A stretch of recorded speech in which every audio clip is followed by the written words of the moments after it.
person contracts antibiotics and they get sick, that is antigen. And then artificial acquired active immune is occurred by vaccination or immunization. Okay. What do you think about that? So naturally acquired active immunity is basically like your body remembering the disease. So that's how you get your immunity because it came in contact with it before, so it knows how to fight it. Okay, so you said natural active, the person got sick. Is that what you- Naturally acquired, like active. So is that what it is? Yeah, natural active. Yeah. So remember on both sides, natural, artificial. Natural has a passive way of getting, immunity and an active. And so does artificial, passive and active. So if we're saying natural active, you're just living your life and you got sick. You got sick because an antigen entered your body, and in response, you build antibodies once you get over that. Other immune white cells and all that come into play with the inflammatory process. But you're right, after that, then you have made these T cells that have a memory. They're sensitized now to that antigen, and then they'll come into play, so you don't get sick from that again. Okay. And then I had 6 as well off the review sheet. What causes the signs and symptoms of allergies? I put histamine. Okay, yes. So, once again, So what causes the signs and symptoms? So once again, allergies, it's unique to the individual, right? You're breathing in what your body perceives as an antigen that irritates your particular cells, and the cells release the histamine, which is a vasodilator. So in small amounts, depending on where the cells are, you might just get a really bad runny nose. What's the term for runny nose? Rhinitis. You could get some pruritus. You might get watery eyes, redness of your eyes, right? All that is through the vasodilation that is occurring from the release of histamine. But you remember, an allergy is an allergy is an allergy, and we will say it could be mild, like in the sense of a seasonal allergy. You just get that rhinitis, runny eyes, runny nose, that mimic a common cold. Other times, you have a massive release of histamine. I have that on there with anaphylaxis. So anaphylaxis, you can have mild allergy, and an anaphylactic reaction is a severe hypersensitivity, or hypersensitivity is a term that just means an allergy. So it just sounds worse, but it still means just an allergy. An allergy can be mild to anaphylaxis. That's the extreme. And it's still all about release of histamine. But if it's mild, you just do a little bit and you have these irritating symptoms.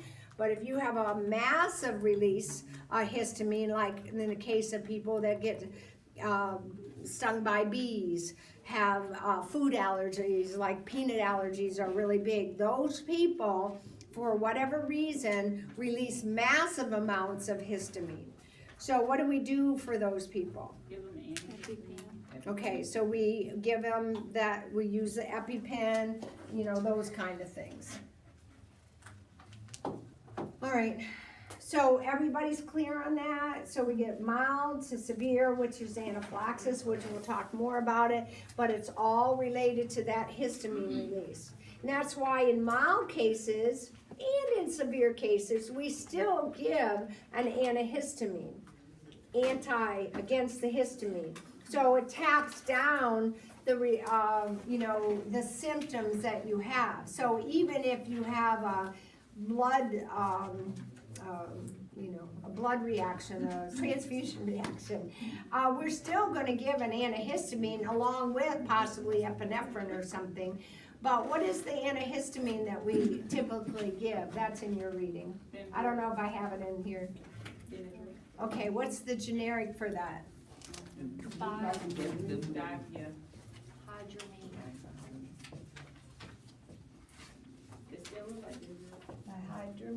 Hydramine, that doesn't look right.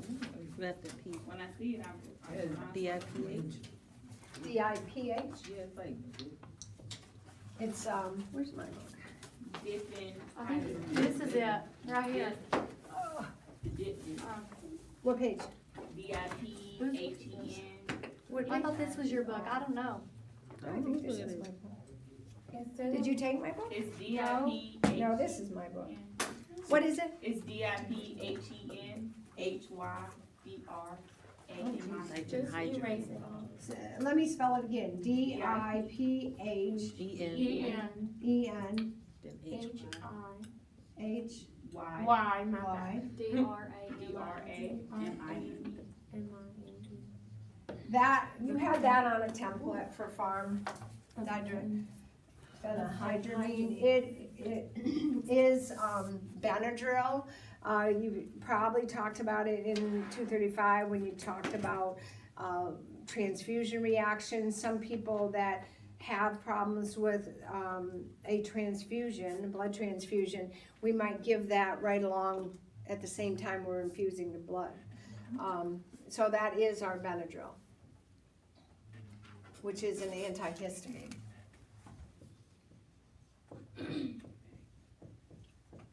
Why do they use it for so much stuff though? They use it for other things. Oh yeah, because it's an antihistamine, but it also has properties for, you know, it decreases fluid in your ear and vertigo, and you know, it's you know, for motion sickness and stuff like that as well. All right, and we're actually, I'll talk about that next term. Okay. All right. So, how about number 7? Who had that? So, did you do it from the immune review? Yep. And everybody understands from this immune disorder, number 7 was what purpose does inflammation have in the body's defense system? And the nurses understand how inflammatory process works. So, kind of talking about this. Remember, inflammation allows the blood to get into the site of the problem, and phagocytosis happens. Okay, so what's that?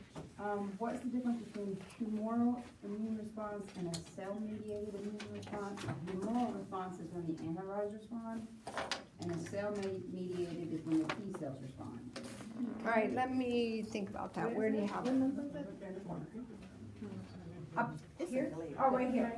So these are 2 questions I'm definitely gonna have. So what's the difference between a humoral response and a cell? Okay. Antibodies respond. Okay, yep, that's that simple. And, you know, it's not gonna be what is this, but might be, you know, it's still a situation where you have to recognize that, you know, in a humoral response, these are 2 ways beyond the inflammatory response, how our body reacts to an antigen, right? So if an antigen's in our system, we can respond with antibodies. And how do we get those antibodies? So many ways. Either we're gonna get it from mama or. Oh, there you go. Okay, all of that, right? That's ways that we can either make them or get them, right? And so, can you see the connection? So that's how we acquire our immunity, right there. That's how we acquire immunity or get it. But then once we get an antigen in our system, our immune system has acquired our immunity, and now we can respond because we made the antibodies, right? And so we can respond that way. Cell mediated, with the inflammatory process, it brings all of our white cells, including our T cells, to the forefront of wherever we would need them for phagocytosis. All right, and then number 8 is Autoimmunity is a defective cellular immune response, and antibodies are produced against normal parts of the person's body. okay. So we're going to talk about lupus, and they don't really know why, but for whatever reason, a body's own response is not there, and it can't recognize. Remember, the PowerPoint talked about non-self. So it gets all confused.